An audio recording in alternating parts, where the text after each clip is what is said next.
अगर आप ulcerative colitis के विषय में स्पष्ट जानकारी की कमी से परेशान हैं, तो आप अकेले नहीं हैं।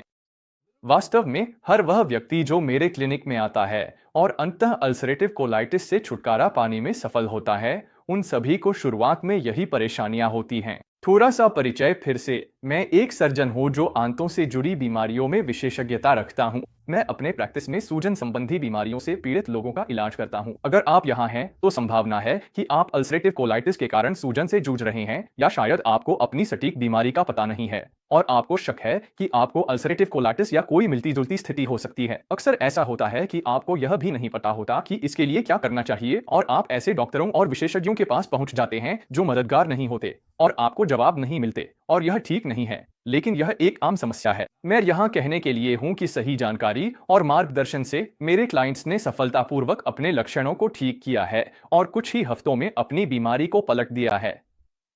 मेरा सामान्य क्लाइंट किसी सूजन संबंधी बीमारी जैसे अल्सरेटिव कोलाइटिस से असामान्य लक्षणों का अनुभव कर रहा होता है। क्योंकि यह सूजन पूरे शरीर को प्रभावित करती है, इसलिए उनमें निम्नलिखित लक्षणों में से कोई भी संयोजन हो सकता है। तो हो सकता है कि एक दिन आपको पाचन में दिक्कत हो, अगले दिन जोड़ों में दर्द हो, दिमागी धुंध, थकान हो, और यह सिलसिला चलता रहता है। इनके लक्षणों में रैशेज, सूखी आंखें, पीठ दर्द, सुन्नपन, बाल झड़ना भी शामिल हो सकते हैं। आमतौर पर डॉक्टर को दिखाने, टेस्ट करवाने और दवाइयां लेने के बाद भी इन समस्याओं को सुलझाने के लिए कोई असली योजना नहीं होती। मेरे कुछ क्लाइंट्स को बताया जा रहा है कि उनकी अल्सरेटिव कोलाइटिस का इलाज बेकार है और वे इसके लिए कुछ नहीं कर सकते, इसी के साथ जीना पड़ेगा। कुछ डॉक्टरों को सही डायग्नोसिस करने में भी मुश्किल होती है, लेकिन मैं आपको इसका उल्टा बताने आया हूं कि अल्सरेटिव कोलाइटिस ऐसी चीज है जिसे आप सही साधनों और जानकारी के साथ आसानी से कम कर सकते हैं और रोक सकते हैं।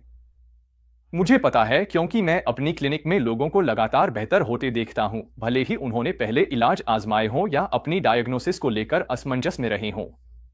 तो हम कहां से शुरू करें? हम अपनी इम्यून सिस्टम को हमारे खिलाफ नहीं, बल्कि हमारे लिए काम करने के लिए कैसे दोबारा प्रशिक्षित करें? खैर, मैं इस मौके का इस्तेमाल माइंड गट इम्यूनिटी की अवधारणा को पेश करने के लिए करूंगा।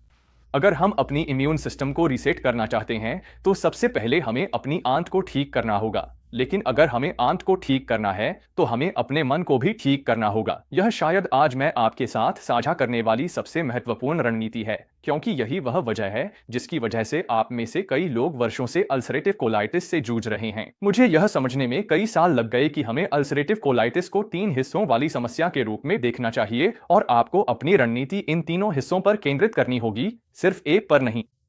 और अगर आप इन तीनों हिस्सों को बेहतर बना सकते हैं, तो आपके पास अल्सरेटिव कोलाइटिस के खुद ब खुद ठीक हो जाने का अच्छा मौका है।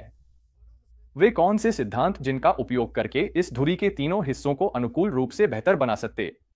वह सबसे महत्वपूर्ण और प्रासंगिक सवाल आप खुद से पूछ सकते